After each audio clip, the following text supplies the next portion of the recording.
Today is October 4, 2025. Kay bilis ng araw, 82 days before Christmas, ito po ang News for More. Regiment Badyo po lamang na kumikilala sa kadakilaan ng lahing Pilipino.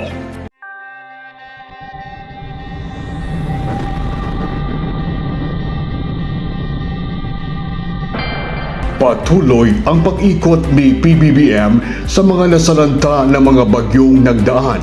Itong nakarang Sabado, September 27, nabigay ng tulong na family food packs at tulong pinansyal sa mga magsasaka ang Pangulong BBM sa lalawigan ng Gonzaga, Cagayan. Nagtungo si Pangulong Ferdinand R. Marcos Jr. nitong Sabado sa lalawigan ng Cagayan upang personal na tugunan ang pangangailangan at matiyak ang kalusugan, kaligtasan at seguridad ng mga residenteng nasalanta ng Tropical Depression Mirasol at Super Typhoon Nando.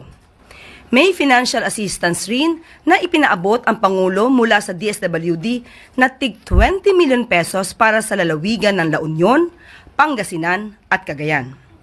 Sa ilalim ng tupad program ng DSWD, namahagi ang Pangulo ng nasa 153 million pesos para sa mga benepisyaryo sa Cagayan, Ilocos Norte, Ilocos Sur, La Union at Pangasinan. Ayon sa Pangulo, titiyakin ng kanyang administrasyon na magagamit ng wasto ang pera ng taumbayan upang maponduhan ang pag-unlad ng lahat ng sektor ng ekonomiya, maisulong ang kaginhawahan at mabigyan ng mas magandang kinabukasan ang susunod na henerasyon.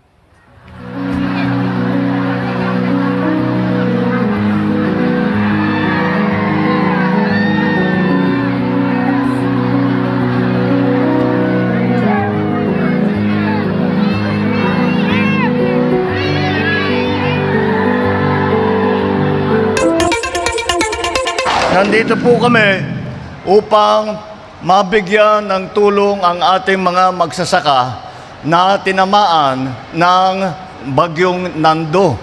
At nakita naman natin dito sa Cagayan, ang tinamaan na malakas doon sa amin, swinerte kami sa Ilocos Norte, hindi gaano. Malakas ang tubig, malakas ang hangin, pero walang masyadong nasira, yun lang tanim namin. Pero nakita ko yung mga rice field, nakapag-harvest sila ng maaga. Kaya kahit papano, nasalba natin yung harvest na yun. Kahit na medyo maaga, mabuti na yun, imbis na masira. At kaya naman kami nandito upang makatulong sa ating mga magsasaka, ating mga manalong tayo, nga mag-recover dito sa mga nawala sa inyo na kinuha ng typhoon ng Nando dito sa nakaraan na weekend. Ay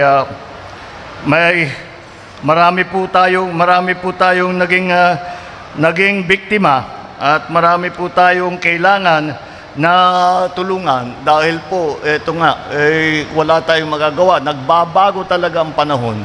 Kailangan po natin baguhin ang ating sistema ng agrikultura. Sa amin, ang responsibilidad, ang katungkulan na tiyakin na ang bawat sentimo ay mapupunta sa maganda para pagandahin po ang buhay ng ating mga kababayan, para pagandahin po maging mas maginhawa ang buhay ng inyong mga pamilya, para po sa pagpaganda, pag-usbong ng ating ginagawa na ibinubuo ng bagong Pilipinas.